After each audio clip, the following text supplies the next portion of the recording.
নমস্কার, আমি সায়নী। সাহিত্য সাসপেন্সের আরেকটা নতুন পর্বে আপনাদের স্বাগত জানাচ্ছি। শুরু করছি আজকের গল্প, লেখক সুনীল গঙ্গোপাধ্যায়ের লেখা গন্ধ।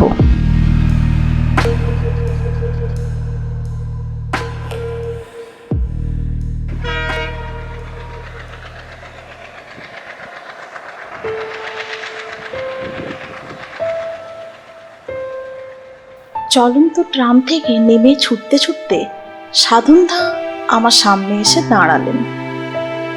বেশ ব্যস্তভাবে বললেন, সুনীল, তুই আমার কাছ থেকে 10টা টাকা পাবি, মনে ছিল না, আজ তোকে শোধ দেব। সাধনদার দিকে মনোযোগ দিয়ে তাকালুম। আমি যে সাধনদাকে চিনতুম সেই সাধনদা ইনি নন। সাধনদার মুখে 2-3 দিনের খোঁচা খোঁচা দাড়ি, প্যান্টের উপরে ঝুলছে শার্ট, পায়ে রবারের চটি। আমার চেনা সাধনদা ছিলেন পাক্কা সাহেব। এমনকি অশৌচের সময়ও তার এইরকম পোশাক কল্পনা করতে পারতুম না। সাধনদার সঙ্গে আমার 10টা টাকা ফেরত দেওয়া সম্পর্ক নয়। সাধনদার ট্রাম যাত্রীও ছিলেন না কখনো। ভুরু কুঁচকে বললুম, কি ব্যাপার? সাধনদা পকেট থেকে পার্সটা বার করে টাকা খুঁজছেন। পার্সে 50 টাকা, 100 টাকার নোট বেশ কয়েকটা, কিন্তু 10 টাকার নোট নেই। সাধনদা বললেন, কারোর কাছে আর ধার করতে চাই না, বুঝলি? মনে করে করে সবাইকে পুরনো ধার শোধ দিয়ে বেড়াচ্ছি। একটা জিনিস লক্ষ্য করলুম, বুঝলি, আমরা কেউ পুরোপুরি নিজের রোজগারে বাঁচি না, এক এক রকম ধার থেকেই যায়। তুমি আমাকে 10টা টাকা ফেরত দিচ্ছ, তোমার কি মাথা খারাপ হয়েছে? সেই রকম হিসেব করলে তোমার কাছেও তো আমার ধার হবে অন্তত কয়েক হাজার টাকা। তুই আমার কাছে কোনোদিনও ক্যাশ টাকা নিয়েছিস? নিসনি তো। ক্যাশ টাকাকেই ধার বলে। বাকিটা হচ্ছে আদর যত্ন, যার বিনিময়ে দিতে হয় কৃতজ্ঞতা কিংবা ভালোবাসা। তোর কাছে 50 টাকা চেঞ্জ আছে? সাধনদার গাড়িতে একবার ডায়মন্ড হারবার যাচ্ছিলুম, মাস 6 আগেকার কথা। পেট্রোল পাম্পে তেল নেওয়ার সময় কি একটা খুচরোর গোলমালে আমি 10টা টাকা দিয়েছিলাম। একে ধার দেওয়া বলে? তোমার কি হয়েছে আগে বলো তো? আমার দিন শেষ হয়ে এসেছে রে, আমাকে এবার যেতে হবে। টাকাটা তোকে কি করে দিই? চল কোনো দোকান থেকে ভাঙাই। কিছুদিন সাধনদার সঙ্গে দেখা হয়নি। একটা উড়ো খবর শুনেছিল যে সাধনদা চাকরি ছেড়ে দিয়েছেন। মাথারও নাকি একটু গোলমাল হয়েছে, কিংবা কারো কারো সন্দেহ উনি ক্যান্সারে ভুগছেন। ফুটপাতের দোকান থেকে 2 টাকার একটা কলম কিনে সাধনদার টাকাটা ভাঙালেন। আমি স্পষ্ট বুঝতে পারলুম ওই কলমটা সাধনদার কোনো দরকার নেই। বিজ্ঞাপন কোম্পানির বেশ বড় কর্তা ছিলেন, ওর বাড়িতে কলম পেন্সিলের ছড়াছড়ি। 10টা টাকা আমার হাতে দিয়ে বললেন, জীবনটা বেশ ভালোই কাটলো রে। তোমার কি হয়েছে তা কিন্তু বললে না এখনো। আমার ক্যান্সার হয়নি, সব রকম টেস্ট করিয়েছি। তোকে কি রত্না বলেছে যে আমার মাথা খারাপ হয়েছে? বৌদির সাথে আমার দেখাই হয়নি। মাথা খারাপ হলেও হতে পারে, বুঝলি, সেটা তো আমি নিজে বুঝতে পারবো না। তবে আমার দিন ঘনিয়ে এসেছে, এটা ঠিক। মৃত্যু আমায় তাড়া করছে। এটা কি করে বুঝলে? একটা গন্ধ পাই, প্রথম দিন সেই গন্ধটা পেয়ে ঘুম পেয়ে যায়। কি রকম গন্ধ জানিস? চেতলা ব্রিজের ওপর দিয়ে পাস করার সময় ওই গন্ধটা পাওয়া যায়। মানুষ পোড়া গন্ধ, কেওড়াতলা শ্মশান থেকে আসে। ঘুম ভাঙার পর সারা বাড়ি খুঁজে দেখলুম, কোথাও কিচ্ছু নেই। অথচ গন্ধটা পাচ্ছি। বুঝলুম এটা একটা ওয়ার্নিং। এখন গন্ধটা যখন তখন পাই, ঘন ঘনই পাই। সাধনদা, তুমি কি যাতা বলছো বলো তো? জানি, বলবি তো এটা আমার মনের ভুল কিংবা বাতি। সবাই শুনে তাই ভাবে। তুই কি আমার গা থেকে সেরকম কোনো গন্ধ পাচ্ছিস? কই না তো। রত্নাও পায় না, কিন্তু অন্য কেউ কেউ পায়। হিপনোটিজমের মতন মৃত্যুরও মিডিয়াম আছে। অন্য কে কে গন্ধ পেয়েছে শুনবি? গত শনিবার আমি বেশ্যাবাড়িতে গিয়েছিলাম। চমকে যাবার কিচ্ছু নেই। মজা মারাতে যাইনি, গিয়েছিল পরীক্ষা করতে। ওদের কাছে এমন কিছু কথা বলা যায় যা অন্য আর কোনো মেয়েকে বলা যায় না। ওরা যেমন সহজে জামা কাপড় খোলে, সেই রকম ভাবে মনটাকেও খুলতে পারে। 52 টাকা দিয়ে একটা মেয়ে 1 ঘন্টার জন্য ভাড়া করলুম। তাকে কিছু বলিনি, অন্য লোকে যেমন যায় সেইভাবেই গেছি। জামা কাপড় খুললুম। মেয়েটি আমাকে জড়িয়ে ধরে খুব সরলভাবে বলল, হ্যাঁ গা, তোমার গায়ে কিসের গন্ধ? আমি খুব নিরীহভাবে বললুম, গন্ধ? সে কি, রোজ বিলিতি সাবান দিয়ে চান করি, কিসের গন্ধ বলো তো?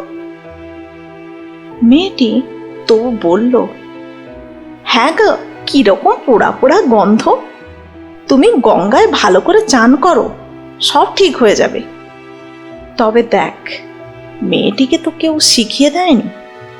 মিছিমিছি সে আমার মনে আঘাত দিতে চাইবে বা কেন বল?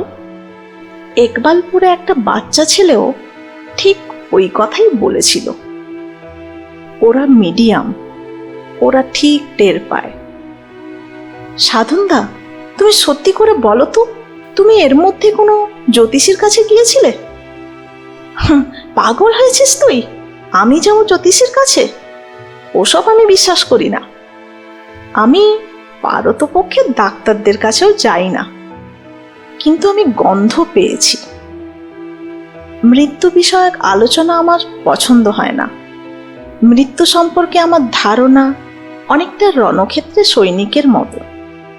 কোথা থেকে কামানের গোলা আসবে, ব্যাস শেষ হয়ে যাব। আগে থেকে এত ভাববার কি আছে? সাধনদাকে বললুম, তুমি চলন্ত ট্রেন থেকে অমন ঝুঁকি নিয়ে নামলে কেন? তুমি কি ইচ্ছে করে মরতে চাও? সাধনদা হেসে ফেলে বলল, হা, না রে, অত সহজে কি হয়? মরতে কেউ চায় না, আমিও চাইব কেন? তবে সময় এসে গেলে তৈরি থাকাই উচিত। মৃত্যুকে দেখে ভ্যাবাচাকা খেয়ে যাওয়ার কোনো মানেই হয় না। এখন কথা হচ্ছে, মৃত্যু কোথায় এসে আমায় ধরবে, এই অনিশ্চয়তাটাই বড় সাংঘাতিক। ঐতিহাসিক প্লিনি একটা ঘটনা লিখে গিয়েছিলেন, জানিস তো? প্লিনি লিখেছেন একজন কবির কথা। সেই কবি দৈববাণী শুনেছিল যে কিছুদিনের মধ্যেই হঠাৎ তার মৃত্যু হবে। ওপর থেকে একটা কিছু ভারী জিনিস তার মাথায় পড়বে। বাঁচবার জন্য সেই কবি বাড়ি ঘর ছেড়ে চলে গেল, এমনকি কোনো জঙ্গলেও গেল না। যদি গাছের ওপর থেকে কিছু পড়ে, কবি এক ফাঁকা মাঠের মধ্যে দাঁড়িয়ে রইল। তবু মরতে হলো তাকে। কি করে জানিস? ওপর থেকে একটা প্রকাণ্ড কচ্ছপ এসে পড়ল সেই কবির মাথার ওপরে। আকাশ থেকে কচ্ছপ? এ যে গাঁজাখড়ি গল্প সাধনদা। মোটেই গাঁজাখড়ি গল্প নয়। মিডল ইস্টে এখনো অনেক বড় বড় শকুন আছে। সেই শকুনগুলো এক একটা কচ্ছপকে ছোঁ মেরে ওপরে তুলে নিয়ে যায়। কচ্ছপের শক্ত খোলা ভেঙে তো তাকে মারতে পারে না, তাই ওপর থেকে কোনো পাথরের উপর আঁচড়ে আঁচড়ে ফেলে। সেই রকমই কোনো কচ্ছপ খসে পড়েছিল কবির মাথায়। তবেই বুঝলি, মৃত্যু ভয়ে ঘর ছেড়ে পালাতে নেই। চলি রে, এখনো অনেকের কাছে ধার শোধ করতে যেতে হবে। এরপর অনেকক্ষণ সাধনদার কথা ভাবলুম। চেনাশোনা মানুষের পরিমণ্ডল থেকে এক একটা মানুষ হঠাৎ অন্যরকম হয়ে যায়। সাধনদা ছিলেন সব দিক থেকেই একজন সুসংহত মানুষ, বুদ্ধিমান, দায়িত্ববান, জীবনের তথাকথিত উন্নতি সিঁড়ি ধরে বেশ ধাপে ধাপে উঠে যাচ্ছিলেন। হঠাৎ কেন সব গোলমাল হয়ে গেল? গুরুতর অসুস্থও হয়নি, মাথার গোলমালও যদি হয়েও থাকে তাও অতি সূক্ষ্ম। ওই মৃত্যু ব্যাপারটা ছাড়া আর সব বিষয়েই তো স্বাভাবিক। সচরাচর মানুষ এইরকম পরিস্থিতি এড়িয়ে চলতে চায়, কিন্তু সাধনদা রত্নাদির কাছে আমার অনেক ঋণ। দুদিন বাদে গেলুম ওদের যোধপুর পার্কের ফ্ল্যাটে। বাড়ির ভেতরটা অদ্ভুত শান্ত। সাধনদার দুই ছেলেই দার্জিলিংয়ে পড়ে। যতবার এ বাড়িতে এসেছে দেখেছি অনেক রকমের মানুষের ভিড়। আজ কেউ নেই, বসবার ঘরটা খালি খালি। ওদের কাজের ছেলেটি আমায় দরজা খুলে দিয়ে কোথায় অদৃশ্য হয়ে গেল। একটু এদিক সেদিক উঁকি মেরে দেখলুম, শোয়ার ঘরের দরজার সামনে মেঝেতে উপুড় হয়ে বসে আছেন রত্না বৌদি। পাশে অনেক ফটোগ্রাফ ছড়ানো আর দুটি অ্যালবাম। রত্না বৌদি ছবিগুলো বেছে অ্যালবামে সাজালেন। অতি সাধারণ দৃশ্য, তবু যেন আমার বুক কেঁপে উঠল। কি আছে এর মধ্যে? রত্না বৌদি একবারও মুখ তুলে দেখলেন না। সাধনদার নিজস্ব ঘরটি বারান্দার পাশে। ওটা ওর স্টাডি রুম, বইপত্র প্রচুর। সেই ঘরের কাছে এসে দেখলুম দেওয়ালে কোনো বুকশেলফ নেই, ঘরে একটাও বই নেই। একটা রঙিন টিন আর ব্রাশ নিয়ে সাধনদা এক মনে সাদা রং করে যাচ্ছেন। এই দৃশ্যটাও কেমন যেন বুক কাঁপার মতো। এইসব কি চলছে এই বাড়িতে? 2-3 মিনিট দরজার কাছে দাঁড়িয়ে রইলুম, তবু সাধনদা দেখতে পেলেন না আমাকে। আমি ভেতরে এসে সাধনদার একেবারে পাশে দাঁড়িয়ে জিজ্ঞেস করলুম, এ কি হচ্ছে সাধনদা? সাধনদা মুখ তুলে খুব শান্তভাবে তাকালেন আমার দিকে, যেন আমাকে চেনেনি না। মাত্র 2 মাস আগে সাধনদা আমায় দেখে উল্লাসিত হয়ে উঠতেন। মানুষ এরকম বদলে যায় কেন? আমি আবার ডাকলুম, সাধনদা। সাধনদা দেওয়ালের দিকে তাকিয়েই বললেন, সাদা রং তোর ভালো লাগে না? একটু একটু নীলচে আভা। আগে আমার ঘরের রং ছিল নীল, ওটা জীবনের রং, বেঁচে থাকার রং। মৃত্যুর আগে ঘরটা সাদা করে যেতে হয়। এত স্বাভাবিকভাবে মৃত্যুর কথাটা উচ্চারণ করলেন সাধনদা, যেন এর কোনো প্রতিবাদই চলে না, যেন মৃত্যু দাঁড়িয়ে আছে ঠিক সাধনদার পাশে। আমি একটুখানি চুপ করে দাঁড়িয়ে রইলুম। সাধনদা এক মনে কাজ করে যেতে লাগলেন। আমি তোমাকে সাহায্য করব? না, তোর এখনো সময় হয়নি। নতুন রঙের গন্ধ তোর কেমন লাগে? সবারই তো ভালো লাগে, আমার আরো বেশ ভালো লাগছে। এই গন্ধে সেই পোড়া গন্ধটা ঢেকে যায়। দেওয়ালটা কেন রং করছি জানিস তো? আমার পরবর্তী মানুষের জন্য। আমি সাদা করে দিচ্ছি, তারা এসে আবার যে কোনো রং করবে, স্লেট মুছে দেওয়ার মতো। কোনোদিনও আমি সাধনদার মুখ থেকে এরকম শুনিনি। তিনি ছিলেন আমোদে আর প্র্যাকটিক্যাল ধরনের মানুষ। মৃত্যুর সান্নিধ্য তাকে এত জ্ঞানী করে তুলেছে। সাধনদা বললেন, দেওয়ালগুলো রং করতে বেশি ঝামেলা নেই, একটা একটা করে ঘষে ফেলেছি, তারপর ব্রাশ বুলাচ্ছি। কিন্তু ওই যে ছাদ, ওইটা ঘষা তারপর রং করাই শক্ত হবে। এটা শেষ করে যেতে পারবো? বলতো, শেষ করে যেতে পারবো? ততটা সময় পাবো? সবাই পায় না?